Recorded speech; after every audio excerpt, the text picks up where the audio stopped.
A very warm good evening, welcome and namaskar to everyone present here. Today we will try to know a little more about Tulsidas ji. Tulsidas was born on the Saptami Tithi of Shukla Paksh of the month of Shravan, July or August, on the banks of river Yamuna in Rajapur, Uttar Pradesh, also known as Chitrakoot. His father's name was Atmaram Shukla Dubey and his mother's name was Tulsi Dubey. Tulsidas stayed in his mother's womb for 12 months, according to a legend. At the time of birth, Tulsidas had 32 teeth.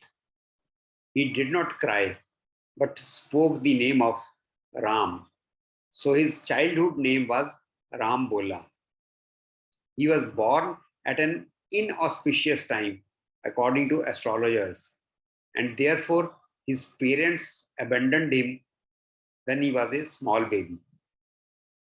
His mother's servant, Chunia, took the child with her and raised him for 5.5 years, after which she died. Left all alone, Rambola was then adopted by Narhari Das, a Vaishnav sannyasi, who renamed him as Tulsidas. With these few words, I hand over it to Mr. V.N. Rai ji to please start his discourse. Sir, unmute कर लीजिएगा.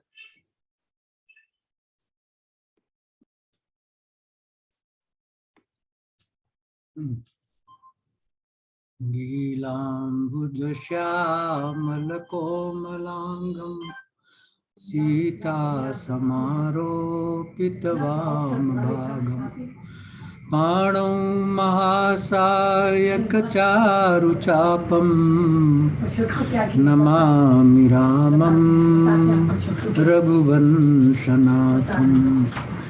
प्रविशि नगर की जय सब काजा, हृदय राखी कौशलपुर राजा.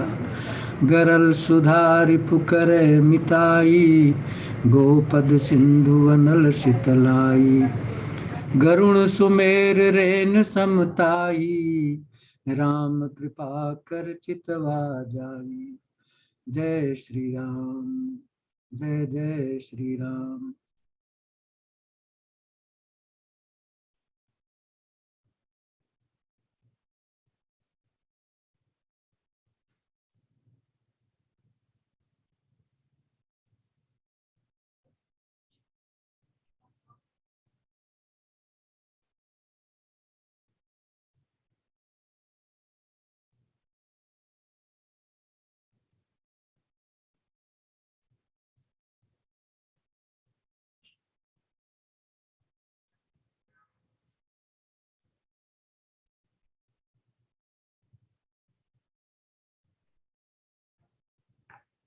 तो आज हमारी 8वीं कथा है.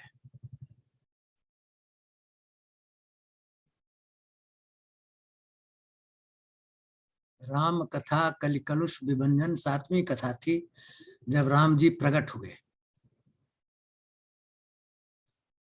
अब प्रकट हो चुके हैं, यहां से लीला अवतार चालू हो गया. तो ये पहली कथा है लीला की, जिसको कहते हैं राम कथा कलिपन्नग भरनी. राम कथा क्या है? कलिपन्नग भरनी है. कलि माने कलयुग, पन्नग माने सांप. कलयुग रूपी सांप के लिए भरनी है. अब भरनी को 3 साहित्यकारों ने 3 अर्थ में लिया है. कुछ लोग कहते हैं कि मंत्र है, सांप काटता है तो मंत्र से उतर जाता है.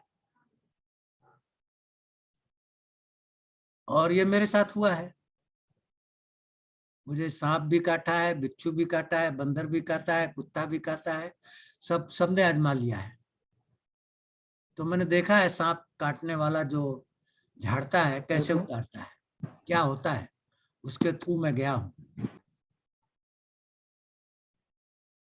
दूसरे लोग कहते हैं कि भरनी नक्षत्र है, भरनी नक्षत्र में सांप मर जाते हैं, लेकिन इसका असली अर्थ है भरनी माने मयूरनी, मोरनी, मोरनी सांप को खाती है। तो कलयुग रूपी सांप को राम कथा रूपी मोरनी खा जाएगी। ये आज का विषय है और बड़ी छोटी कथा है, केवल 10 दोहा क्रमांक की है, लेकिन बड़ी सार गर्भिक कथा है। राम प्रकट हुए हैं, विप्रधेन सुरसंत हित लिंज मनुज अवतार, निज इच्छा निर्मित तनु माया गुण गोपाल। पर्पज है विप्रधेन सुरसंत हित। क्या किया? ब्राह्मण की रक्षा के लिए, गाय की रक्षा के लिए, संत की रक्षा के लिए, भक्त की रक्षा के लिए, पृथ्वी की रक्षा के लिए लीन मनुज अवतार, मनुष्य अवतार लिए। निज इच्छा निर्मित तनु, अपनी इच्छा से अपनी शरीर को बनाया, निर्माण किया। माया गुण गोपाल, माया के पार है, इंद्रियों के पार है। तो ये 8वीं कथा क्या कहती है? बड़ी सुंदर कथा है। तुलसीदास जी ने रामचरितमानस को अवधी में लिखा है, अवध की भाषा है, अवध क्षेत्र की भाषा को अवधी कहते हैं। जब वहां बच्चा पैदा होता है तो सोहर गाई जाती है। सारी औरतें मिलकर के प्रेम से सोहर गाती हैं। सुनि शिशु रुदन परम प्रिय बानी, संभ्रम चलिया ये सब रानी। ये स्वर इस तरह गाई जाती है। सुनि शिशु रुदन परम प्रिय बानी, शिशु का रुदन सुना, संभ्रम चलिया ये सब रानी। सभी रानियां कैसे आई, किस दशा में? संभ्रम दशा। ये संभ्रम दशा क्या है? आर्त भाव,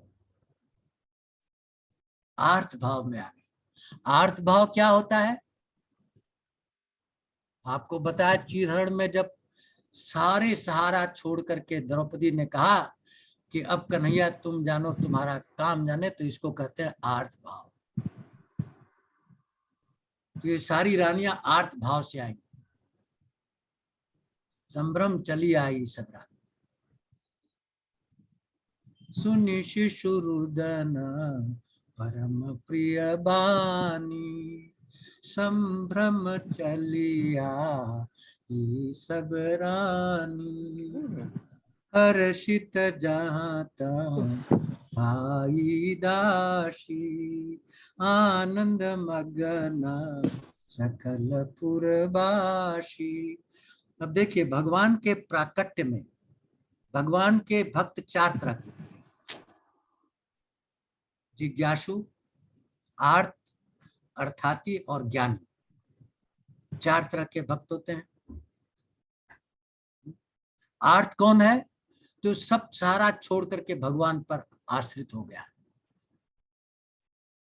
जिज्ञासु कौन हो? जिसके अंदर इच्छा है जानने की भगवान है क्या, कैसे, क्या करते हैं, क्या है गुण इनके, विशेषता क्या है इनकी। अर्थार्थी क्या है? जो अपने अर्थ की पूर्ति के लिए भगवान का स्मरण करता है। बल चाहिए, ऐश्वर्य चाहिए, धन चाहिए, पुत्र चाहिए, लोकेशना, वित्तेषणा, वित्त की ईष्णा, धन की आचा, लोकेशना, समाज में हमारा सम्मान हो, पुत्रेषणा, पुत्र की इच्छा। ये लोग अर्थार्थी होते हैं। और ज्ञानी कौन होते हैं? जो भगवान को जानते हैं, इसलिए वो समता में रहते हैं। तो यहाँ चारों का वर्णन तुलसीदास जी कहेंगे। पहला क्या उन्होंने कहा? सुनि शिशु रुदन परम प्रिय बानी, संभ्रम चलिया ये सब रानी। ये आर्त लोग आ गए, सारी रानियां आ गई। अब दूसरा कौन आएगा? जिज्ञासु आएगा। हर्षित जहाँ तहाँ धाई दासी। दासियां जिज्ञासु है, पुत्र कैसा हुआ है, गोरा है, काला है, मोटा है, छोटा है, जिज्ञासा है, जानने की इच्छा है। हर्षित जहाँ तहाँ धाई दासी। जितनी दासियां हैं, जैसे ही आवाज सुनी खुशी के मारे दौड़ी वहां से देखने के लिए कि बच्चा कैसा हुआ है। तो ये क्या है, जिज्ञासु है। अब तीसरे आएंगे अर्थार्थी। अर्थार्थी क्या है, जिनको कुछ पाना है। तो अर्थार्थी कौन है, आर्त तो रानियां थी, जिज्ञासु तो दासियां थी। अब अर्थार्थी कौन है, पूर्ववासी है, अयोध्या के वासी, राम रतन धन पायो है? तो आनंद मगन सकल पुरवासी। आनंद में मग्न हो गए सारे अयोध्यावासी। राम रतन धन पायो, ये अर्थार्थी हो गए। अब चौथे स्टेज में आएंगे ज्ञानी। कौन है, कौन है ज्ञानी? धर्म धुरंधर पुण्य ज्ञानी पहले आ चुका है। धर्म की धुरी का रक्षा करने वाले और परम ज्ञानी कौन है? चक्रवर्ती सम्राट राजा दशरथ।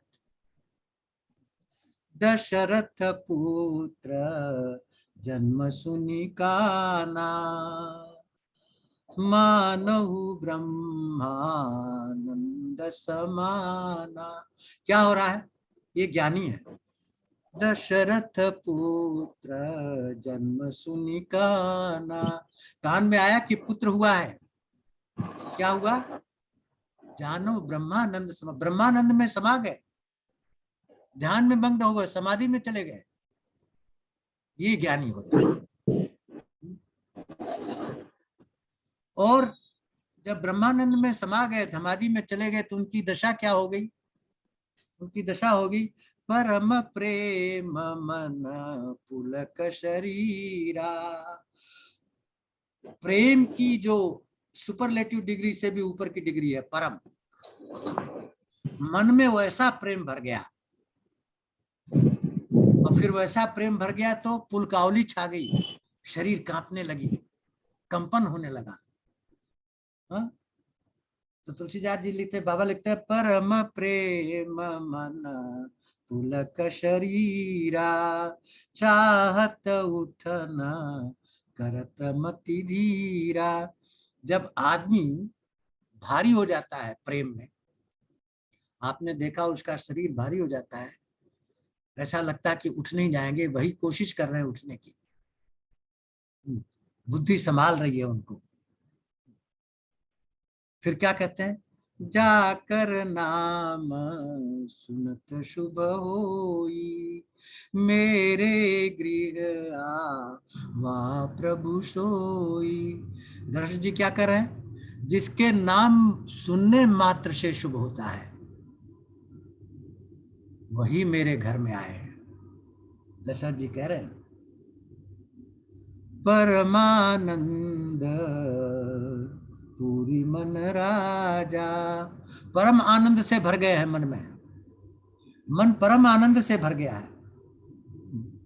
कहा बुलाई बजावहु बाजा, तो ऑर्डर दिए कि बाजा वालों को बुलाओ। जब बच्चा पैदा होता है तो बाजा बजता है, मागत सूत वृंद लोग गाना गाते हैं। एक होते हैं जो स्कूल की व्याख्या करते हैं, एक होते हैं जो वंदना करते हैं। और फिर क्या इन्होंने कहा, सबसे पहले गुरु वशिष्ठ कहाँ गयऊ हकारा, आए द्विजन सहित नृप द्वारा। गुरु वशिष्ठ के पास गए दशरथ जी, और वशिष्ठ जी सारे ब्राह्मणों के साथ दरवाजे पर आ गए।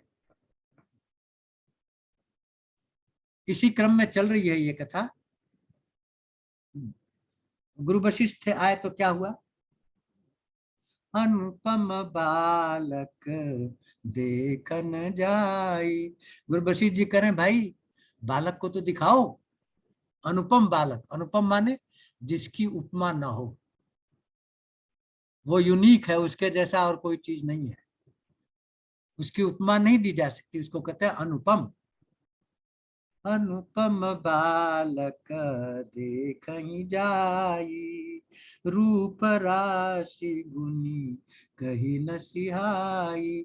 देखने के बाद क्या कहते हैं, रूप और गुणों की राशि है, इसकी कोई सीमा नहीं है, असीम। गुरु जी देख करके कहते हैं असीम है। समीप जा करके देख करके कहते हैं समीप है।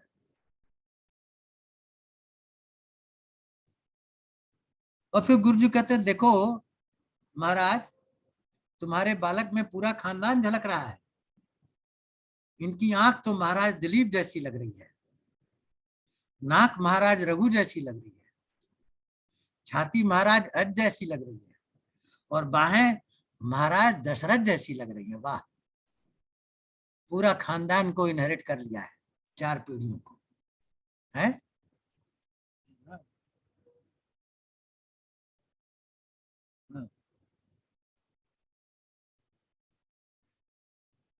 फिर जातक कर्म हुआ, नाड़ काटी जाती है, वो काट ओट करके और नहलाया जाता है औरत को, दान दिया जाता है बहुत कुछ। सनातन धर्म में जब बच्चा पैदा हो, आप जितना दान देंगे वो सारी चीजें फल उस बच्चे को मिलेगा। आजकल कहाँ होता है, आजकल तो होता नहीं है। हमने देखा जब मेरा पहला बच्चा पैदा हुआ तो मेरे पिताजी ने घर में जितनी चीजें थी सब बांट दिया। मेरी शादी में जितनी चीजें मिली थी, सोने के सामान, चांदी के सामान, बर्तन, सब कुछ बांट दिया। हमारे भाई लोग बोले बुढ़ा पगला गया है।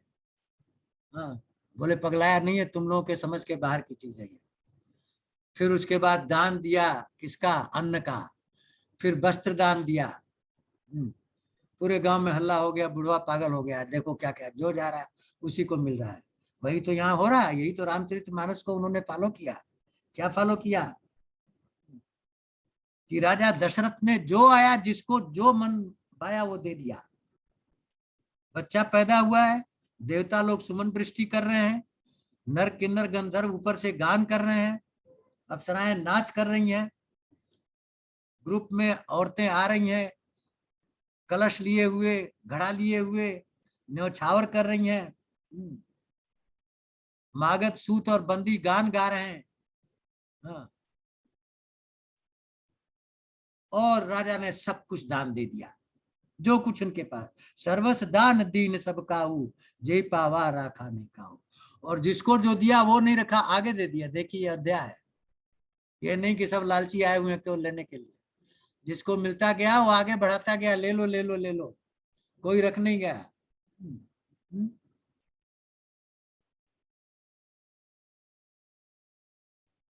तो आगे बढ़ती है कथा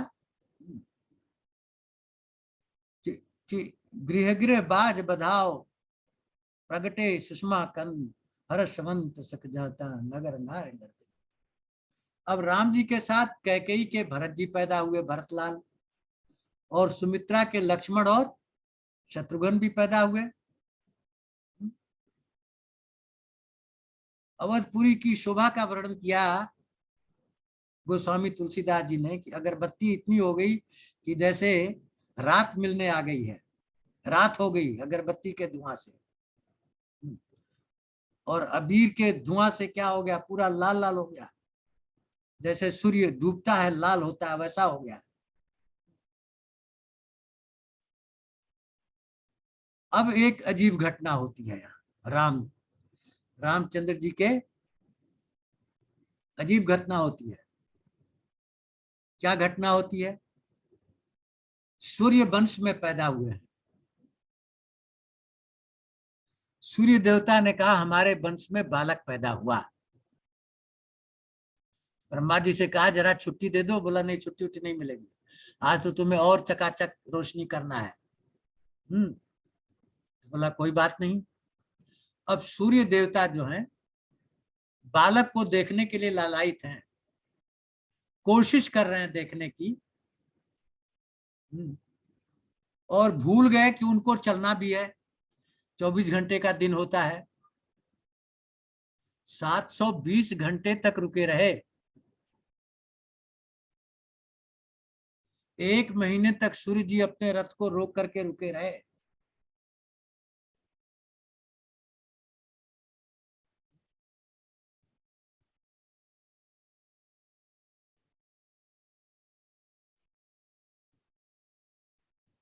क्या कहते हैं तुलसीदास जी? मास दिवस 7 दिवस बन, 1 महीने का दिन हो गया, 720 घंटे का, 24 घंटे की दर।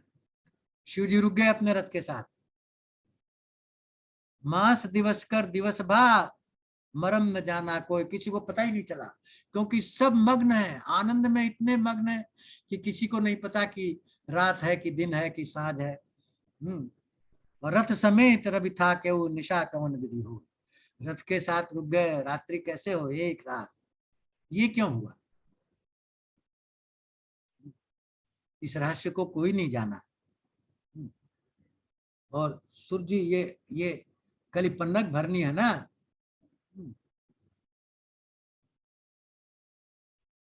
ये पन्नग भरनी है। इस रहस्य को कोई नहीं जाना। अब एक और रहस्य है इसमें, इसीलिए कहते हैं ये बड़ी सारगर्भी कथा है। दूसरा रहस्य क्या है इस कथा का? दूसरे इंपॉर्टेंट रहस्य ये है कि यहाँ शिवजी पार्वती से कहते हैं, पार्वती, शिवजी किसके भक्त हैं? बालक राम के भक्ति करते हैं। बालक राम को अपने हृदय में बैठा के उनकी भक्ति करते हैं। और बालक राम प्रकट हुए हैं।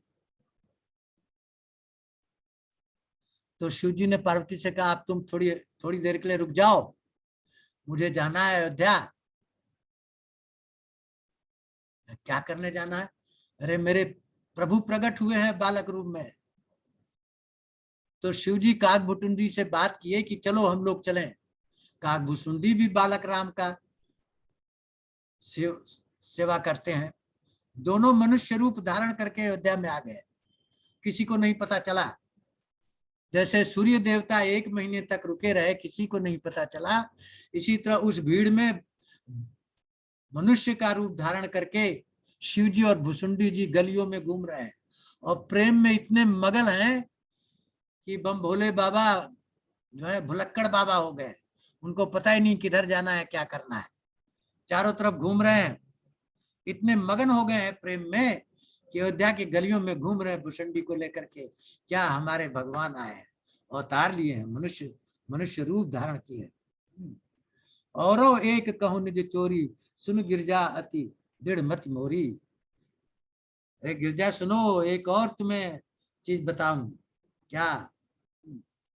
कि काग भुसुंडी संग हम दो, मनुज रूप जा नहीं कोई नहीं जाना। तो परमानंद प्रेम सुख फूले, बीथिन धीरहि मगन। परम आनंद से फूले हुए हैं और गलियों में चक्कर लगा रहे हैं। ये वही जान सकता है जिस पर राम की कृपा हो। उस समय जो आया तही अवसर, जो जही विधि आवा, दीन भूप जो जही मन भावा। उसके मन में जो इच्छा थी वही राजा दशरथ ने दान दे दिया। गजरथ तुरग हेम गिर हीरा, दीने नृप नाना विधि चीरा। बहुत सोने, हीरे, मोती, जवाहरात, हाँ, बस सबको संतोष कर दिया। अब 6वां दिन आ गया। देखिए संकेत कैसे देते हैं। कहते हैं ना, छठी का दूध याद दिला देंगे। हाँ, ये 6वां दिन बड़ा इंपॉर्टेंट होता है हिंदू धर्म में। तो तुलसीदास जी का संकेत देखिए, 6ठे दिन का कैसे वर्णन करते हैं। कछुक दिवस बीते एही भांति, जान न जानिए दिन और राती। दिन रात का पता नहीं चला, कुछ दिन बीत गए, छठी आ गई। और कछुक दिवस में देखिए, क छु क 3 अक्षर, दिवस 3 अक्षर, 6 अक्षर है ना। संकेत दे दिए कि छठी आ गई। कछुक दिवस में 6 अक्षर से संकेत दिया है कि 6वां दिन आ गया, किसी को पता ही नहीं चला।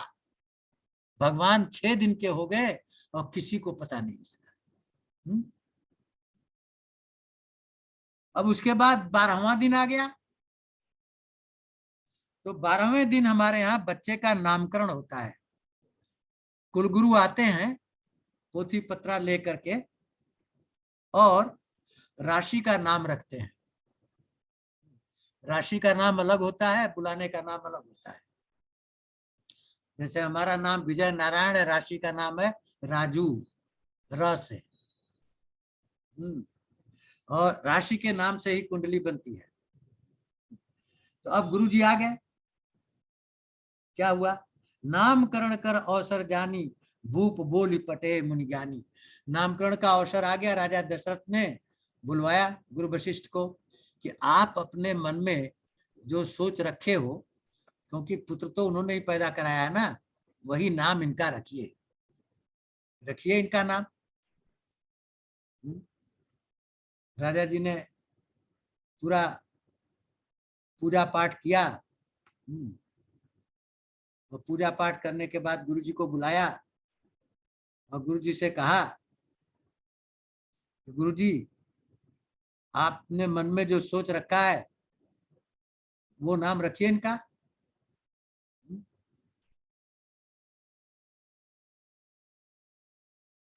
अब देखिए, ये जो तीसरा प्रसंग है ये बहुत ही सारगर्भित है।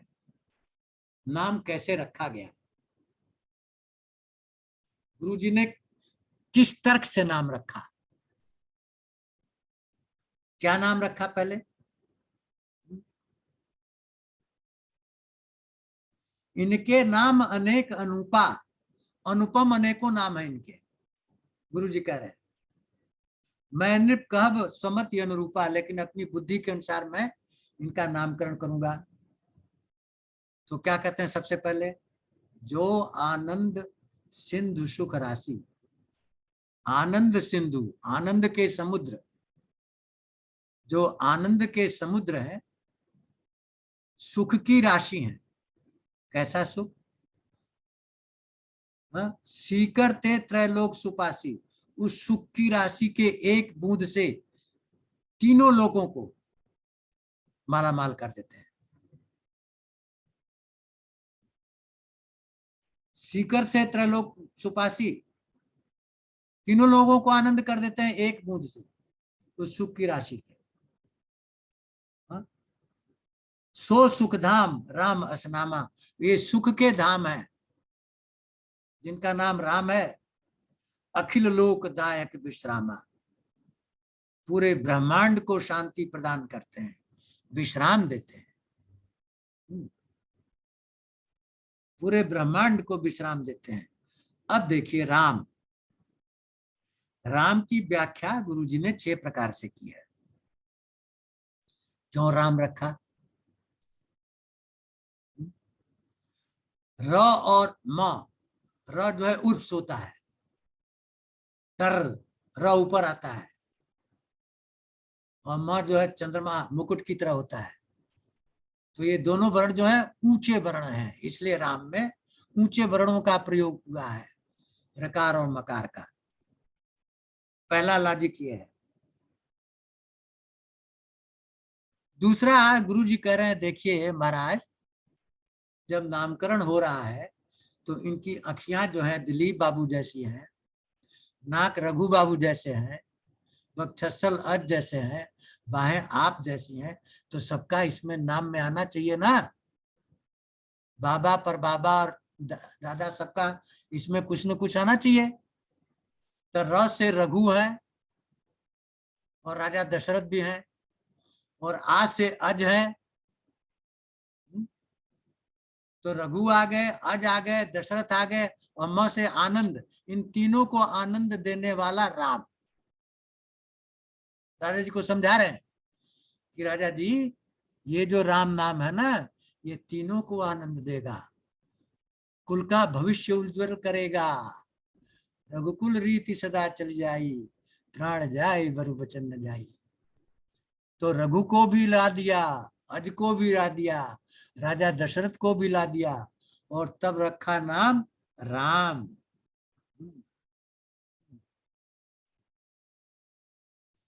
फिर कहा और एक चीज है राजा जी, अरे पूरे ब्रह्मांड में अधर्म की सीमा लांघी जा रही है, चारों तरफ जितने यज्ञ हैं, होम है, गड़बड़ किए जा रहे हैं, कहीं तप नहीं हो रहा, कहीं यज्ञ नहीं हो रहा, कहीं होम नहीं हो रहा है, सारे ब्राह्मण मारे जा रहे हैं, ऋषि मुनि मारे जा रहे हैं, दौड़ा दौड़ा के मार रहे हैं। तो राम कथा उनको दौड़ा के मारेगी जो ऋषियों मुनियों को मारते हैं। कैसे मारेगी? हाँ, इस राम शब्द में रा है। रा का मतलब राक्षस। राक्षस कौन है? रावण। और म का मतलब मरण। इस राम से राक्षस का मरण होगा, रावण का मरण करेंगे। राजा जी बड़े खुश हुए, बोले यही नहीं, अभी और भी बताएंगे आपको, और भी तो सुनिए राम और क्या करेंगे। ये क्या है? ये खुद ही वेद हैं, चारों वेद। र से ऋग्वेद है, आ से आहुति वाला यजुर्वेद है, म से आनंद वाला शाम वेद है, और अ से अथर्व वेद है।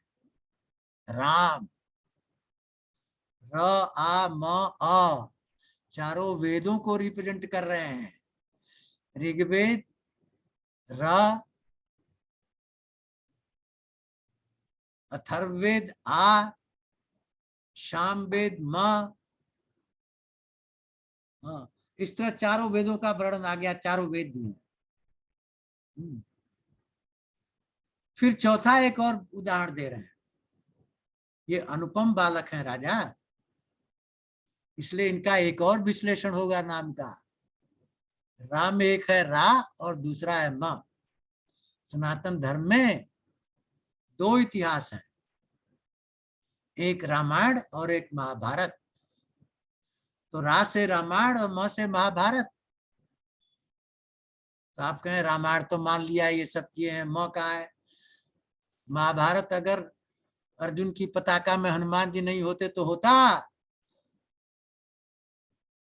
तो महाभारत भी रिप्रेजेंट कर रहे हैं ये। कहते हैं यही नहीं, अरे कलयुग है, कलयुग। धर्म की स्थापना करनी है, संतों की रक्षा करनी है, अधर्म को भगाना है, दुष्टों का विनाश करना है। इसलिए क्या करेंगे? राम, रा से राष्ट्र, म से मंगल, राष्ट्र का मंगल करेंगे। इनकी लीला को सुन करके मंगलमयी राष्ट्र की स्थापना होगी। वाह, क्या विश्लेषण है! राम के नाम का विश्लेषण है। अब फिर दूसरे भरत जी का नाम रखते हैं। विश्व भरण पोषण कर जोई, ताकर नाम भरत अशोई। जो पूरे विश्व का भरण पोषण करेगा उसका नाम है भरत। और जाके सुमिरन ते रिपनासा, नाम शत्रुघ्न वेद प्रकाशा। जिसके स्मरण मात्र से नाश हो जाएगा दुष्टों का, उसका नाम है शत्रुघ्न। अब देखिए, राम भरत के बाद लक्ष्मण आना चाहिए, लेकिन आ गया शत्रुघ्न। गड़बड़ कर दिया बाबा ने। क्यों गड़बड़ किया? इसकी व्याख्या करनी है, क्यों ऐसा किया। लक्ष्मण को यहां आना चाहिए, शत्रुघ्न आ गया। आपको याद है जब मैंने आपको नाम वंदना में की थी, तो वहां भी दिखाया था कि किस लॉजिक में वंदना हुई है भाइयों की और क्यों हुई है। वही लॉजिक यहाँ है। क्या है लक्ष्मण? लक्ष्मण शेष के अवतार है। शेष क्या होता है? जो लोग मैथमेटिक्स जानते हैं उसमें डिवाइजर, डिविडेंड और रिमाइंडर, इसको 17 से 4 से भाग देनी है। हाँ, तो 17 हो गया भाज्य, डिवाइड होने वाला है। 4 जिससे भाग दे रहे हैं और रिजल्ट हुआ 4, 4 चौके 16, बचा 1, एंड में 1 बचा ना। अब वो 1 तो कटता नहीं है, तो इसलिए कह रहे हैं ये लक्ष्मण ये है जो जिसको कोई काट नहीं सकेगा, इसलिए इसका नाम क्या रखा? लक्षण धाम। सारे लक्षणों के धाम है, जितने गुण है सब इनमें मौजूद है। श्याम दाम दंड विवेक, राम के प्रिय है, सकल जगत आधार, सारे विश्व के आधार हैं। शेषनाग परी तो पृथ्वी टिकी हुई है ना। गुरु वशिष्ठ तई राखा, लक्ष्मण नाम उदार, उदार नाम लक्ष्मण रखा। इसलिए चूंकि वहां रखते तो चौपाई में लिखना पड़ता, लेकिन ये ज्यादा महत्व है इनको, इसलिए जो चीज महत्व की होती है उसको दोहे में बाबा लिखते हैं, इसलिए लक्ष्मण का नाम दोहे में लिखा गया, सबका नाम चौपाई में आया, लक्ष्मण का नाम दोहे में। लक्षण धाम राम प्रिय, सगल जगत आधार, गुरु वशिष्ठ तेई राखा, लक्ष्मण नाम उदार। वाह, हाँ, सबके दुलारे हैं ये।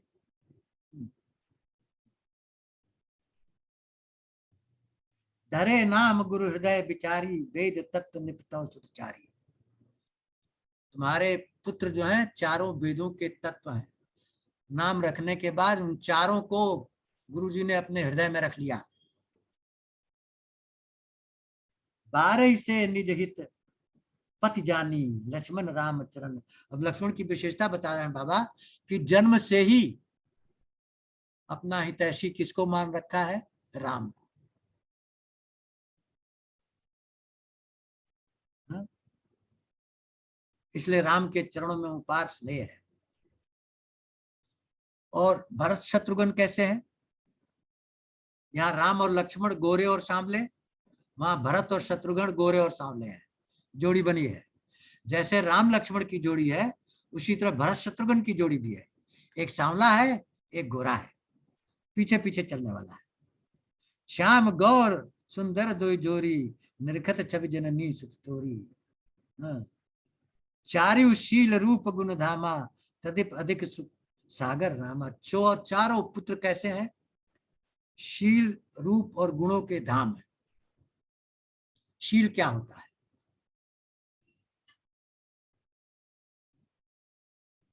देखिए,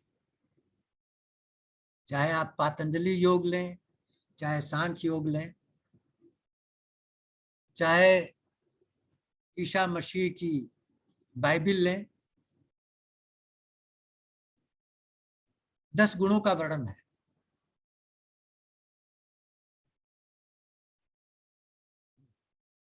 राम किस लिए आए हैं? लीला करने के लिए। क्या लीला करने के लिए? आपको और हमको संदेश देने के लिए कि हमारा जीवन कैसा होना चाहिए।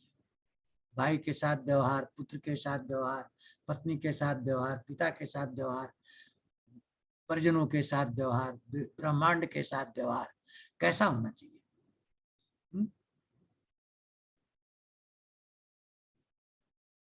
तो क्या 10 चीजें सांख्य योग में भी है, बुद्ध योग में भी है, पातंजलि योग में भी है। बुद्ध में शील समाधि प्रज्ञा 3 स्टेप होता है। सांख्य योग में यम और दम होता है। क्या है? सत्य, अहिंसा, आश्चर्य, आस्तेय, अपरिग्रह। ये 5 सेल्फ के लिए होता है।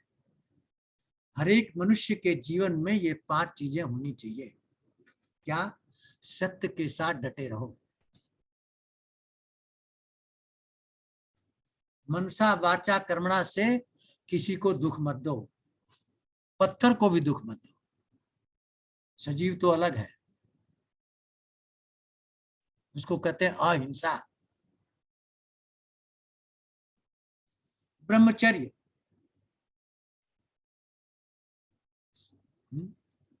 ब्रह्मचर्य का मतलब क्या है? कि केवल पुत्र की प्राप्ति के लिए सेक्स करना है, आनंद के लिए नहीं। उसका नाम है ब्रह्मचर्य। ब्रह्मचर्य का मतलब ये नहीं कि सन्यासी बन जाओ। पुत्र पैदा करना भी ब्रह्मचारी में ही आता है, क्योंकि वो आपका धर्म है। उस धर्म को आप निभा रहे हैं, लेकिन उसके अलावा जो आप करते हैं वो ब्रह्मचर्य नहीं है। आस्तेय क्या है? जिस चीज पर अपना अधिकार नहीं है उसको छूना नहीं है। कहते हैं चोरी ना करना, आस्तेय। कोई चीज फ्री में नहीं लेना है, चाहे कोई भी दे, नहीं लेना है। अपरिग्रह, जितनी आवश्यकता है उतनी ही रखना, उससे ज्यादा रखना पाप है। ये तो 5 स्व के लिए बताया गया है। इस स्व को रेगुलेट करने के लिए 5 तंत्र बताए गए हैं कि आप इस 5 को कैसे अचीव करोगे। आप कैसे ब्रह्मचर्य का पालन करोगे, कैसे अहिंसा का पालन करोगे, कैसे सत्य का पालन करोगे, कैसे आस्तेय का पालन करोगे, कैसे अपरिग्रह करोगे। कहते हैं शुचि, पवित्रता होनी चाहिए, मन की पवित्रता। मन में ईर्ष्या द्वेष रति नहीं होनी चाहिए, तभी ये पॉसिबल है। शुचि, अंदर बाहर की पवित्रता। शुचि। तप, धर्म के रास्ते पर चलकर कष्ट सहना।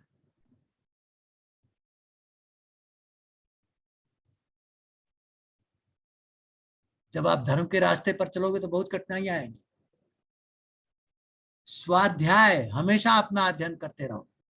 हम गलत रास्ते पर हैं कि सही रास्ते पर हैं, हम ठीक काम कर रहे हैं कि गलत काम कर रहे हैं। ईश्वर परिधान, जो भी करो ईश्वर के लिए करो। मैं थोड़ा इधर हटके इसलिए आपको बता दिया ये सारी चीजें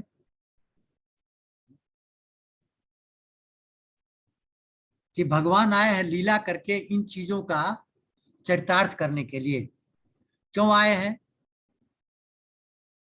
जनरंजन में राम के अवतार के तो कई कारण बताए गए, लेकिन एक मुख्य कारण जो बताया गया वो था मनुष्य शत्रुपा का तप। ऐसा तप न हुआ न होगा। और भगवान ने कहा कि आप दशरथ बनेंगे, आप कौशल्या बनेंगी, और मैं आपका पुत्र राम बनूंगा। वर मांगिए। उन्होंने कहा आप जैसा पुत्र चाहिए। बोला मेरा जैसा तो है नहीं, क्योंकि मैं अनुपम, मेरे जैसा और कोई नहीं है, इसलिए मैं खुद आऊंगा। 10 वर मांगे मनु जी ने और 6 वर मांगी शत्रुपा जी ने। शत्रुपा जी ने जो 6 वर मांगे, बड़े उत्कृष्ट वर मांगे शत्रुपा ने। क्या कहा कि भगवान दर्शन तो आपका हो गया, आप कुछ नहीं चाहिए, सब कुछ मिल गया, लेकिन हमारे स्वामी ने कहा है कि आप हमारे पुत्र के रूप में प्रकट होंगे। तो जब आप पुत्र के रूप में प्रकट हों तो उस समय मेरी स्थिति जो है उसके लिए मैं 6 वरदान मांग रहा हूं। क्या क्या? मेरी स्थिति वही होती है जो आपके भक्तों की होती है। जो भक्त आपसे चाहता है वही मैं चाहूंगी। क्या कहा? सोई सुख, जो सुख भक्तों को मिलता है वो आप मुझे देना। सोई गति, जो भक्तों की गति होती है वही देना। सोई भक्ति, जो भक्तों की भक्ति होती है वही मुझे मिले। सोई सोई तो चरण स्नेह, आपके चरणों में जो स्नेह उनका होता है वैसे ही मेरा स्नेह आपके चरणों में हो। और सोई विवेक, भक्तों का जो विवेक होता है, और सोई रहनी, भक्तों का जो व्यवहार होता है। 6 चीजें मांगी। सुख, गति, भक्ति, चरणों में स्नेह, विवेक और व्यवहार। इस 6 चीजों को तुलसीदास जी यहाँ चरितार्थ कर रहे हैं। क्या? इस दोहे में व्यापक ब्रह्म निरंजना, निर्गुण विगत विनोद, सो अज प्रेम भगति बस कौशल्या के गोद। वाह वाह वाह। मांगा था ना 6 चीजें, कैसे दे रहे हैं, कैसे सुख दे रहे हैं? व्यापक ब्रह्म व्याप्त बन गया, यूनिवर्सल ब्रह्म था, सब जगह था, अब बालक बन गया। बालक के रूप में व्याप्त जो है, बालक के रूप में माता कौशल्या को सुख दे रहे हैं। पहला जो प्रॉमिस था भगवान का पूरा कर रहे हैं, व्यापक, व्याप्त बन गए, बालक बन गए। ब्रह्म, ब्रह्म से बालक बन गए। गति, गति दे दी दूसरी। क्या गति? कि थे तो ब्रह्म लेकिन बन गए शिशु, गति दे दी। और तीसरी भक्ति निरंजन, अलख निरंजन, वाह। थे तो निराकार, निरंजन, लेकिन प्रकट हो गए, गोदी में भक्ति मिल गई। हाँ, और चरणों में स्नेह कैसे हुआ? विगत विनोद, इनको विनोद से कोई मतलब नहीं था, लेकिन अब ये विनोद करने लगे तो माता के चरणों को, उन चरणों में स्नेह हो गया और भक्ति मिल गई। तो 6 चीजें जो वहां कही गई थी, वो 6 चीजें यहाँ कौशल्या जी को मिल रही हैं। वहां कौशल्या जी शत्रुपा के रूप में जो 6 वरदान मांगी थी, वही भगवान यहाँ पर कर रहे हैं। वही भगवान यहाँ कर रहे हैं। सोई सुख सोई गति सोई भक्ति सोई निज चरण स्नेह सोई विवेक सोई रहन्य प्रभु हम ही कृपा करी दे। वाह, ये मांगा था। तो ये चीजें कौशल्या जी को मिल गई, चारों चीजें, 6 चीजें। वही भक्ति, वही विनोद, सोई रहनी, सब कुछ मिल गई कौशल्या जी को। देखिए, हाँ, अब आगे चलते हैं। बाबा क्या कहते हैं, देखिए। अब बाबा कह रहे हैं कि इनका नामकरण तो हो गया, अब लीला तो स्टार्ट करेंगे ना। बालक पैदा हो गया, कहाँ है इस समय? कौशल्या जी की गोदी में।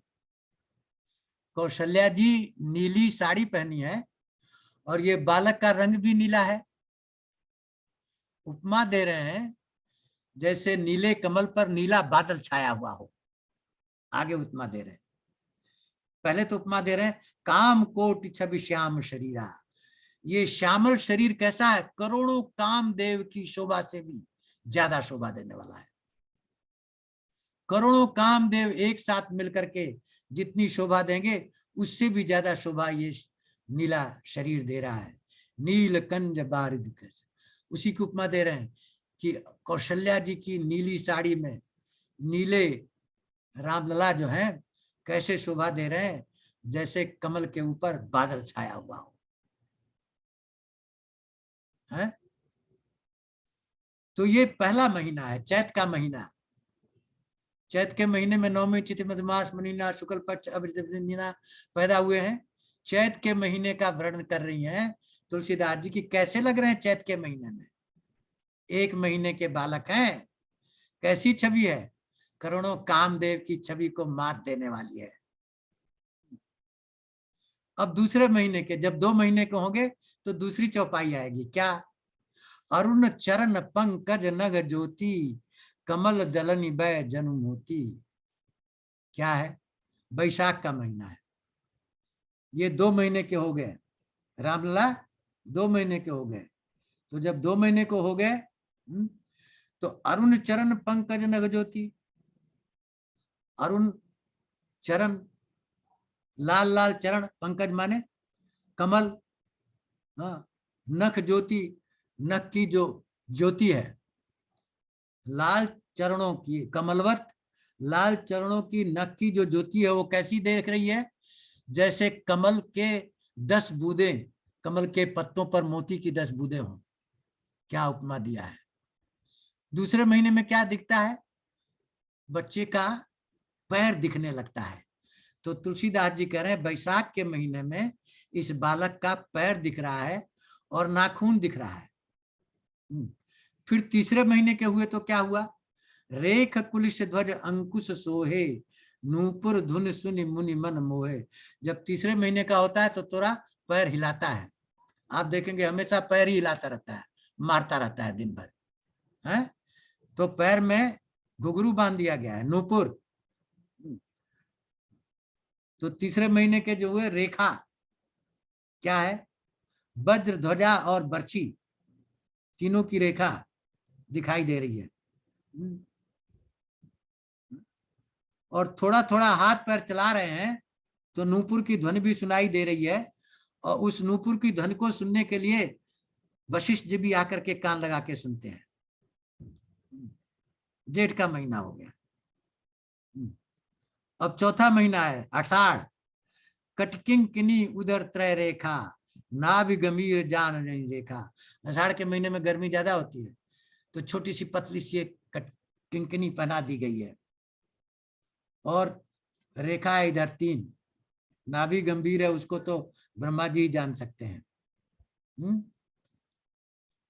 आषाढ़ के बाद सावन का महीना आया, 5 महीने के हो गए। भुज विशाल भूषण जुत भूरी। अब बाहें थोड़ी लंबी लंबी हो गई तो उसमें गहने पहना दिए गए।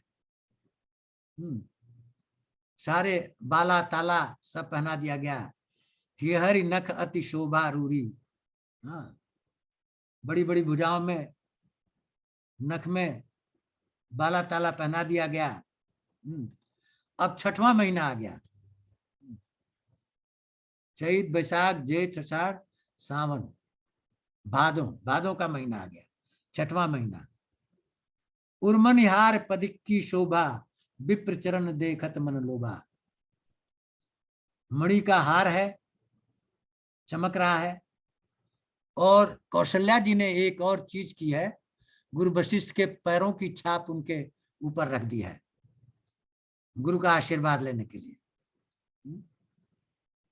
भादों का महीना हो गया 6वां। अब 7वां कुआर का महीना। तो कंबु कंज अधि चिंबुक सुहाई, आनंद अवित मन छाई। कंबु कंज थोड़ी बहुत सुंदर है, शंख के समान उनका गला है, थोड़ी बहुत सुंदर है। और आनंद अमित मदन छविचाई, अनलिमिटेड कामदेव की जो छवि है वो उनके मुखमंडल में शोभा दे रही है। मुखमंडल की शोभा का वर्णन अनलिमिटेड कामदेव की शोभा से की जा रही है। 7वें महीने के हो गए। अब देखिए 8वें महीने। 7वें महीने में बालक को दांत निकल जाता है, टट्टी होने लगती है, ग्राही वाटर पिलाते हैं। तो 8वें महीने में कहा है, दुई दुई दशन अधर अरुणारे। लाल लाल ओठ के पीछे 2 दांत दिखाई दे रहा है, 2 दतुलिया निकल गई हैं। नासा तिलक भरने पारे, नाक पर और यहाँ पर माता ने तिलक लगा दिया है। लगा देती है काला काला, नजर न लगे। हाँ, तो अब कितने महीने के हो गए? 8 महीने के हो गए भगवान। हाँ, 7वें महीने में इनको दांत निकल गया। जिनको 8वें महीने में दांत निकलता है बड़े खतरनाक होते हैं। कृष्ण भगवान का दांत 8वें महीने में निकला था, इसलिए केवल मार काट मार काट मार काट करते रहे हैं। हाँ। अब 9वां महीना, भगवान 9 महीने के हुए। सुंदर श्रवण सुचारु कपोला, सुंदर कान दिखाई देने लगे, गाल फूल गया, अतिप्रिय मधुर तोतली भाषा बोलने लगे। तू तू मम्मा, मम्मा बोलने लगता है, पप्पा कुछ कुछ कहने लगता है। 9वें महीने में बालक कुछ कुछ बोलने लगता है, तो 9वें महीने में आ गए। 10वां महीने में चिकन कच कुंचित गरुआरी। अब बाल घुघराले हैं भगवान के, तो उसने बहुत सारे फूल कौशल्या जी ने लगा दिया है पौष के महीने में। 10वें महीने में नील कमल दो नयन विशाला, विकट ब्रुकट लटकती बरमाला। हाँ, नील के कमल के समान दोनों विशाल नेत्र हैं, भ्रुकुटी इतनी सुंदर है, 11वें महीने में उनके घुघराले बालों में सुंदर सुंदर फूल माता जी लगा दिए हैं। और 12वां महीना फागुन का महीना आ गया। हाँ, अब रंग डाला जाएगा, इसलिए पतली सी झगुलिया पहन रहे हैं। पीत झगुलिया तनु पहिराई, जान पाण विचरत मोहि बाई। देखिए कितना वर्णन किया है, 12 महीने का वर्णन इन 12 चौपाइयों में किया है बाबा तुलसीदास ने। लेकिन जो साधारण मनुष्य इन चौपाइयों को पढ़ेगा वो इस गूढ़ रहस्य को नहीं जान पाएगा। जानेगा वही जो साधना करेगा, वही इसको जान पाएगा। और ये साधना किसने की है? आज के युग में पूरे भारतवर्ष में सनातन धर्म में सबसे विचित्र और सबसे ज्ञानी, महाज्ञानी केवल एक ही संत है। कौन है? रामभद्राचार्य जी।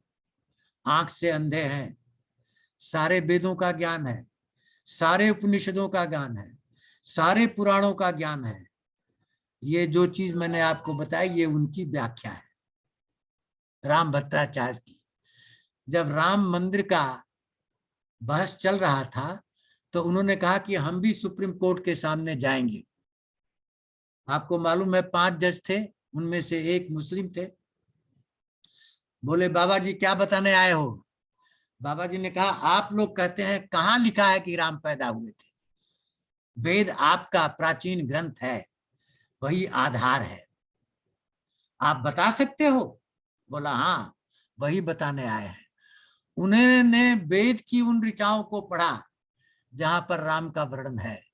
पुस्तक मंगाई गई, जस्टिस ने पढ़ा और मुस्लिम जो जज थे उनका यही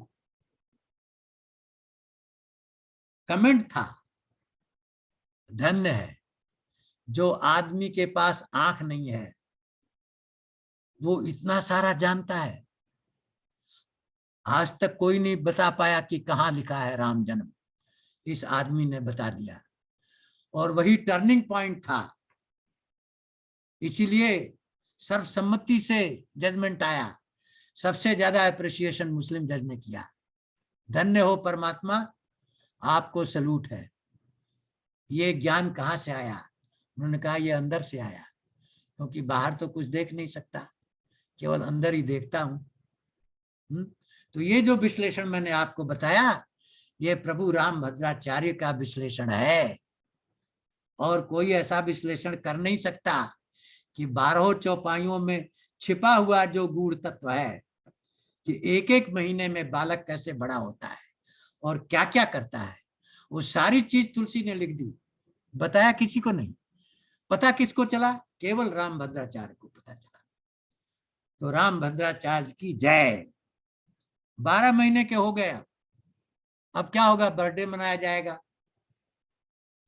तो सनातन धर्म में जब बर्थडे मनाया जाता है तो हम क्या करते हैं? भगवान की पूजा करते हैं, अर्चना करते हैं। आजकल तो हैप्पी बर्थडे होता है, लेकिन हमारे यहाँ जो सिस्टम है वो तो अलग है ना। तो माता ने क्या किया? हाँ हाँ, लल्ला को पूरा नहलाया धुलाया, पहना उना करके क्या, हाँ, कहाँ रख दिया? पलने में बिछा दिया। पलने में बिछा दिया और मंदिर के रूम में गई। रंगनाथ जो कुलगुरु हैं उनकी पूजा अर्चना की, मंदिर का दरवाजा बंद कर दिया। फिर गई चौके में देखने क्या क्या बन रहा है, क्या भोग चढ़ेगा रंगनाथ को। वहां देखने के बाद फिर मंदिर का दरवाजा खोली। अब यहां आश्चर्य हो रहा है। क्या देख रही है? यहां देख रही कि लल्ला बैठ के भोग लगा रहे हैं। जो उन्होंने भोग रखा था रंगनाथ के लिए वो लल्ला खा रहे हैं। फिर गई वहां पलने में तो देखी यहां तो लल्ला सोए हुए हैं। फिर मंदिर में आई, यहाँ लल्ला खा रहे हैं। फिर पलने में गई, यहाँ लल्ला सो रहे हैं। अब तुलसी बाबा क्या रखे हैं, यहाँ वहां दो बालक देखा, मत ब्रह्म मोर की आन विवेशा। एक ही बालक को मैं दो जगह देख रही हूं, मेरी मति में भ्रम हो गया या कुछ विशेष चीज है। डर गई, अत्यंत भयभीत हो गई। देख राम जननी अकुलानी, प्रभुंश दीन मधुर मुस्कानी। भगवान ने देखा कि ये तो गड़बड़ हो गया, क्या इनकी सिट्टी पिट्टी गुम हो गई। तो भगवान ने मुस्कुरा दिया, क्योंकि भगवान कौन है, व्यापक से व्याप्त से प्रकट हुए हैं, निर्गुण से सगुण हुए हैं, विनोद रही से विनोद वाले हुए हैं, प्रेम के बस। हाँ, तो भगवान ने क्यों मुस्कुरा दिया, नहीं तो इनकी तो हार्ट फेल होता, हार्ट फेल हो जाता कि ये हो क्या रहा है। इसलिए भगवान ने मुस्कुरा दिया। और फिर क्या किया, दिख रहा खा माते निज अद्भुत रूप अखंड। अब वहां पर एक पांचवी गूढ़ चीज हो रही है। पहले प्रकट हुए थे तो वहां दिखाया था एक रूप, लेकिन पूरा नहीं दिखाया था। यहाँ पूरा ब्रह्मांड दिखा दिया। जैसे यशोदा को कृष्ण ने मुंह खोल के दिखाया, यहाँ इन्होंने ब्रह्मांड अपने मुंह में दिखा दिया। रोम रोम में ब्रह्मांड है, दिखा दिया। क्या देखा, अग्नित रवि, असंख्य सूर्य। विराट रूप का दर्शन भगवान कृष्ण ने जब दिया, वही चीज यहां है। असंख्य सूर्य, असंख्य चंद्रमा, असंख्य ब्रह्मा विष्णु महेश, पर्वत, नदी, नाले, पहाड़, काल कर्म गुण ज्ञान स्वभाव, सो देखा जो सुना न काऊ। सब कुछ दिखा दिया, सब कुछ दिखा दिया। काल कर्म देख ही लिया, सब कुछ। और जब ये सारी चीजें देख ली,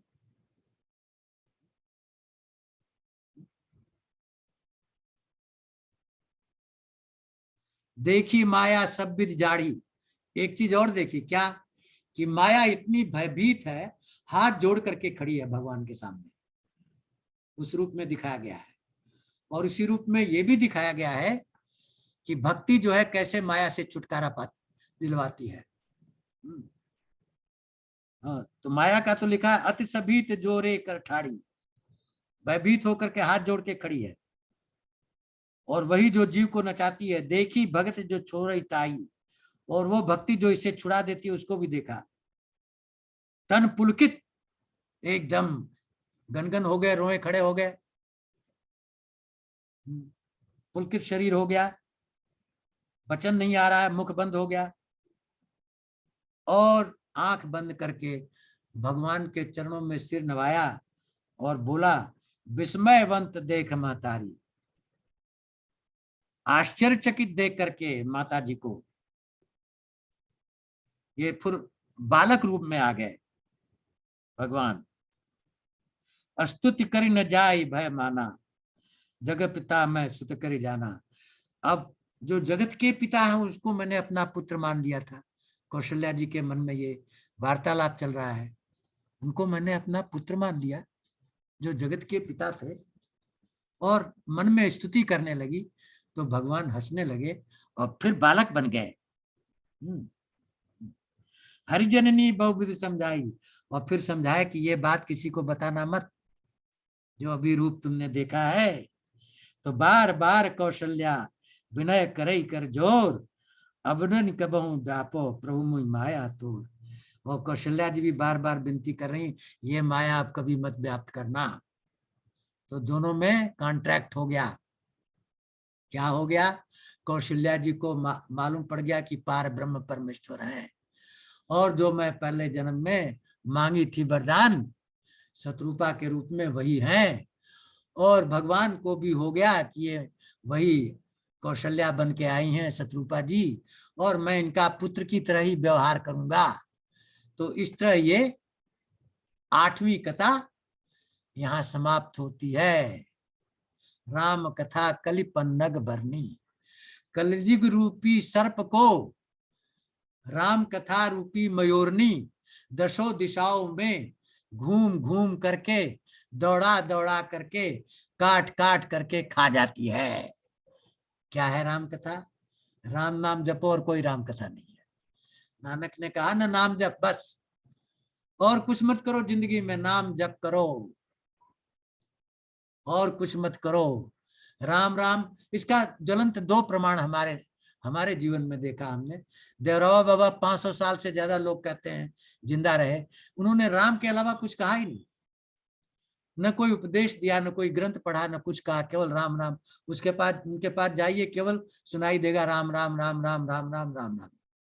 और दूसरे हुए उनके बाद जो स्टीव जॉब और जकरबर्ग के गुरु बने, नीम करोड़ी बाबा, उन्होंने भी केवल राम राम किया और कुछ नहीं किया, राम के अलावा कुछ नहीं किया। तो ये दर्शाता है कि राम में इतनी शक्ति है इस नाम में, जिसका वर्णन गुरु वशिष्ठ ने किया है। 7 तरह से गुरु नाम का वर्णन किया है कि इतनी पावर है कि इसमें सारा वेद आ जाता है, इसमें सारे उपनिषद सब कुछ आ जाता है इस राम में, सारे वेद इसमें निहित हैं राम में। रकार मकार उकार वो सब सब सब आ जाते हैं, ओमकार भी आ जाता है इसमें, राम में सब कुछ आ जाता है। तो एक राम पकड़ लीजिए जिंदगी में, उसका जाप करते रहिए और सब छोड़ दीजिए। अपने आप आपको रास्ता दिखता जाएगा, अंधेरा मिटता जाएगा, प्रकाश आता जाएगा और आगे का रास्ता दिखता जाएगा। लेकिन करिए तो, ये तर्क का विषय नहीं है, ये बहस का विषय नहीं है, ये करने का है। करके जरा, अगर आप 6 महीने तक किए हो तब आप हमसे बात करिए कि क्या इफेक्ट हुआ आपके ऊपर, अन्यथा मैं बात नहीं करूंगा। क्योंकि केवल तर्क करेगा वो तो थोथा तना बाजे कना है, न जानना न सुनना, केवल बकबक बकबक करना है। क्योंकि संसार में जितनी चीजें हैं, ये 24 चीजें, ये तो सब नश्वर हैं। ज्ञान कहाँ है? और नश्वर में है, आत्मा में। जो उसके जितने करीब जाता है उसको एक छटा मिल जाती है, तो कहता है मैंने आविष्कार कर लिया। ये जितने उसके नजदीक जाते हैं उन्हीं को मिलता है, और जो राम राम को पकड़ लिया उसको तो सब मिल गया। तो प्रविशि नगर की जय सब काजा, हृदय राखी कौशलपुर राजा। गरल सुधारि पुकर मिटाई, गोपद सिंधु नल शीतलाई। गरुण सुमेर रेन समझाई, राम कृपा कर चितवा जाई। जय जय श्री राम, जय जय श्री राम। देखिए हमारे दीक्षित जी बड़े दुखी हैं कि कम लोग आते हैं। मैंने उनको समझाया कि गीता के 9वें अध्याय में भगवान कृष्ण ने क्या कहा, अर्जुन करोड़ों चलते हैं इस रास्ते पर, छटते जाते हैं, अंत में 1-2 रह जाता है, और 1-2 में भी कोई एक ही मुझे जान पाता है। तो ये रास्ता बहुत कठिन है, ये नाटक मंडली नहीं है कि बजाओ डफली और बुला लो सबको। ये राम कथा जो है, इसमें सबको रस नहीं मिलेगा, इसमें रस उसी को मिलेगा जिसको पूरी श्रद्धा और विश्वास है। जिसको श्रद्धा और विश्वास इसमें नहीं है, संसार में श्रद्धा विश्वास है, उसको यहाँ रस नहीं मिलेगा। वो तो कहेगा थोड़ा भजन कर लो, थोड़ा गीत गा लो, थोड़ा नाच लो, वो सब क्या है? ढकोसला है। ये जो बाबा लोग कर रहे हैं ना, वो क्या है? ढकोसला है। नचाते हैं, ये करते हैं, वो करते हैं, वो आध्यात्म थोड़ी है। आध्यात्म को गहराई में जानने के लिए उस ढकोसले को छोड़ना पड़ेगा और इसके अंदर घुसना पड़ेगा। ब्रह्मानंद जाने सब राजा, ब्रह्मानंद में घुस गए राजा दशरथ, परम प्रेम मन पुलक शरीरा हो गया, मन भर गया परमानंद से, शरीर पुलकित हो गया। तो अगर राम कथा में ये नहीं हो रहा है तो रस नहीं मिल रहा है। अगर शरीर पुलकित नहीं हो रहा है, मन प्रेम से नहीं भर रहा है, क्यों? क्योंकि मन चाहता है वो संगीत सुनना, वो डफली सुनना, वो गाना सुनना, वो नाच सुनना, उसमें रस लेता है। इसलिए एक एक करके सब चले गए वहां जाने वाले। हाँ, रह गए ये 10 जो आज आए हैं, इनको यहाँ रस मिल रहा है, दूसरों को वहां। लेकिन वहां वाले भी देखिए 40-50 लोग यूट्यूब में सुनते हैं। क्यों? क्योंकि उनको रस मिल रहा है। नहीं रस मिलता तो क्यों सुनते? कोई कारण बस यहाँ नहीं आ पाते हैं। घर की विडंबना है, गृहस्थ आश्रम में बहुत सारे काम करने होते हैं, जिसकी वजह से सूट नहीं करता टाइम। लेकिन बाद में सुन लेते हैं। तो भी 40-50-60 लोग जो सुन लेते हैं, वो भी तो इसी रास्ते वाले हैं। उनको भी तो इसमें श्रद्धा विश्वास है, तभी तो सुनते हैं। इसलिए वो कहते हैं कोई बात नहीं, हम तो सुन लेंगे बाद में, चलो। चलिए, तो आज की कथा यही समाप्त होती है। 8वीं कथा समाप्त। बहुत बहुत धन्यवाद सर आपको। और एक्चुअली हमने देखा था पिछली बार कुछ अटेंडेंस बहुत जरूरत से ज़्यादा कम हो गई थी, 5 के करीब लोग रह गए थे, तो शायद कुछ अड़चन होगी, तो इसीलिए हमने विचार किया था। पर मैं सारा कुछ विचार करने के बाद में यही निष्कर्ष पे पहुंचा हूँ कि थर्सडे का ही टाइम सही रहेगा और यही समय पे हम लोग करेंगे, क्योंकि फ्राइडे सैटरडे जाके फिर छुट्टियों के दिन आ जाते हैं। यहाँ तक कम से कम अमेरिका में जहाँ मैं बैठा हूँ, सैटरडे संडे तो लोग पता नहीं कहाँ घूमने चल देते हैं। और रस है ना, लेते हैं कहीं और। और हम तो भाई यहाँ पे ये लेकिन हमारे नागपाल जी ने कह दिया है कि आप जिस दिन भी रखोगे हमको सूट करेगा, वो भी अमेरिका में बैठे। नहीं, अगर नहीं सूट करेगा तो उस दिन हम आपका भी नहीं, वीडियो वो कह रहे हैं देखेंगे। कि मुझे सब सूट करेगा। वो बैठे हुए अमेरिका में 1967 से आज तक। नहीं, वो तो देखिए, मैं तो वो स्वाधीन है और हम पराधीन है। अच्छा, हमें बच्चों के मानो तो हो, ना मानो तो नहीं हो। तो फर्क पड़ जाता है उससे। Big difference. चलिए सर, बहुत अच्छा लगा। और ये 7, वैसे मैं बताऊं, 7 तारीख को हमने एक श्री मदन मोहन है म्यूजिक डायरेक्टर, उनके उनका एक हमने प्रोग्राम फिक्स किया हुआ है बरकड़ा में। और उसमें मिस्टर मनकोटिया हमारे हैं, वो जो कि उसको लीड करेंगे और उसमें आएंगे। उनके साथ में और लोग भी हैं, कुछ हमारे भी लोग होंगे। 1 घंटे का प्रोग्राम है। बहुत कोशिश की कि थर्सडे को प्रोग्राम ना हो, परंतु काफी जो हमारे गायक थे उनके सबको देखते हुए वो थर्सडे ही हमारा फिक्स हो पाया। तो हम 1 दिन के लिए शिफ्ट करेंगे। 7 तारीख की जगह पे हम 6 तारीख को अपना ये ये रामायण का प्रोग्राम 8 को करेंगे। कर दीजिए ना। 8 को कर लीजिए, ठीक है, 8 भी चलेगा। 8 को कर लेते, ठीक है। और अरविंद जी नोट कर लीजिए इसको, 8 को कर दीजिएगा। मैं भी आपके पास आ रहा हूँ, मैं भी न्यू जर्सी में रहूंगा। जी जी जी, ये पता है, पता है। तो इसलिए अब जैसे जैसे एज ज्यादा बढ़ती जाती है सर, पराधीन होना पड़ता है। पराधीन सपने सुना ही, ये ऐसा कहा गया है। ये होता है कि कुटुंबता तो नहीं होती है, पर ये है कि करना पड़ता है जो भी है, और एज की इफेक्ट पड़ता है।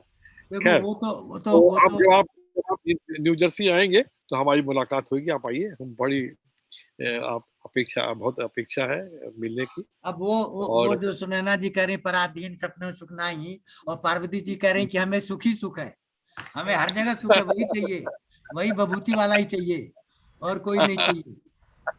हाँ, बात तो सही है, ठीक बात कह रहे हैं। अपनी अपनी सोच है, अपना अपना एंगल है। हाँ, ठीक है। तो और मुझे ये भी रिक्वेस्ट है कि 7 तारीख को भी जो हमारा प्रोग्राम है, मैं इसमें भी डाल दूँ, रामचरितमानस में भी डाल दूंगा उसकी लिंक को। तो आप लोगों से भी जो उसके मेंबर नहीं भी हैं पकड़ा के, वो भी उसको आके एंजॉय करें, बहुत अच्छा लगेगा। 7:30 बजे प्रोग्राम है मनकोटिया जी का, और मनकोटिया जी के साथ में 2-3 अच्छे गायक हैं। मदन मोहन जी के, जो कि बहुत ही उम्दा और बहुत ही फेमस म्यूजिक डायरेक्टर हैं, रह चुके हैं। उनके उनके स्मरण में उनकी मनकोटिया लेजेंडरी कौन है? मिस्टर मनकोटिया सीवीओ नहीं थे, सीवीओ एनएफएल में सीवीओ थे। अच्छा अच्छा, वो गाना भी एनएफएल में गाते हैं, सीवीओ थे। गाना हाँ, भी गाते हैं। वो बहुत इनकम बड़ा टैक्स सीवीओ और डिपार्टमेंट। गाना। म्यूजिक के बहुत बड़े वो है। हाँ, तोलिया जी तो सबकी बजाए होंगे ना। ये सब बहुत बढ़िया नहीं नहीं नहीं, हाँ, बहुत शरीफ लेकिन वो आदमी अच्छा थे था, और he was a very nice man. अच्छा वेरी बहुत नाइस बढ़िया इंसान। इनकम टैक्स डिपार्टमेंट में थे वो, और यहाँ पे डिप्यूट हुए थे as a chief vigilance officer. और उसके बाद में अब उनको तो पूरा वो डिवोटेड है म्यूजिक के लिए, बहुत म्यूजिक के ज्यादा लिए पूरा उनका, है। और गाते भी बहुत वो सुंदर अच्छा है। है। और दीक्षित जी साहब जरा कुछ ईमेल पर लिंक भेजिएगा, मोबाइल के हाँ बजाय ईमेल पर लिंक भेजिए। अरविंद जी सोच रहे हैं। हाँ हाँ बिल्कुल बिल्कुल सर। ईमेल पर भेजें। अरविंद जी जरा ईमेल पर भेजिएगा तो फिर वो लैपटॉप पर कर सकते। राइट राइट हाँ, बिल्कुल। और मेरी रिक्वेस्ट और यही है कि रिटोलिया जो जी अपने नमस्कार। कनाडा के लोग हैं और बाकी लोग, हाँ अरे सब लोग रिटोलिया जरूर जी को आवे। नमस्कार बोल रहे हैं हम। जरूर जरूर। हाँ, रिटोलिया जी का स्पेशल अपीयरेंस है। नहीं नहीं, मैं बीच में भी आता रहा, वो बीच में वो यूट्यूब में सुन रहा था, लेकिन फिर मैंने कहा कि चलो दीक्षित जी बोल रहे थे प्रेजेंट, आज प्रेजेंट ही होता। बट मैंने पूरे एपिसोड सुने हैं सारे। रांची में आनंद ले रहे हैं। बहुत अच्छी बात। राजी ठीक है, फर्स्ट और क्लास। और भी लोगों ने जिन्होंने अटेंडेंस लगाई थी कि मैं आ रहा हूँ, कई कह रहे मेरे को सैटरडे संडे सूट नहीं कर रहा है, कहीं तो कहीं कोई फंस बात गए नहीं, होंगे। सूट नहीं कर रहा है तो अपना यूट्यूब पे देखें, बहुत अच्छी बात है। और Thursday is okay, Thursday is okay. Ritolia ji आते हाँ रहिएगा आप, अच्छा लगता है। हाँ, और विनय जी का तो मैं खास आभार प्रकट करता हूँ, क्योंकि इनके 3 घंटे कम हो रहे हैं। हम जैसे यहाँ 10 बजे होता है तो वहाँ पे 7 बजे होते हैं, इसमें अच्छा 7 बजे उठ के नहीं, वो कैलिफोर्निया में नहीं है, वो फ्लोरिडा में है। हाँ टेम्पा विनय में जी हूँ। आप, हाँ अच्छा, आपका क्या बजा हुआ उस टाइम पर? टेम्पा में हूँ ना, तो ईस्ट कोस्ट टाइम हो गया, आपके टाइम हाँ, पर। 11:30 बजा, ठीक है, ओके हाँ ओके, ठीक, थैंक यू, चलिए sir, thank you very much, thank you okay Arvind ji. नमस्कार सभी को। ओके सर, नेक्स्ट हमारा ये एपिसोड जो है फ्राइडे को होगा, है ना? एक हाँ। एपिसोड। हाँ, Yes. नहीं, नेक्स्ट कभी तो आपका एक अगला जो है वो तो थर्सडे को ही होगा। नहीं नहीं नहीं, नहीं, आज नहीं। को नहीं, नहीं नहीं, वही तो है। Thursday, ना। कमिंग थर्सडे इज 7th, हाँ ठीक है तो ठीक है, फ्राइडे वो को अच्छा होगा ये वाला एपिसोड। है ना? अग्रवाल साहब वो you are हमारा right। हमारा जो नहीं नेक्स्ट राय है वो राय फ्राइडे साहब को होगा, 8 तारीख को। राय साहब को 8 तारीख शूट कर रही है, 8 तारीख हाँ, कर हाँ। लीजिएगा, 8 फ्राइडे तारीख को को कर लीजिएगा। बिल्कुल। हाँ 8 तारीख को कर लीजिएगा, और तब तक राय साहब का जेट लैग वगैरह ठीक हो जाएगा। He is coming to USA. Thank you Okay. Very much everyone, thank you Thank you. Ramakrishna ji.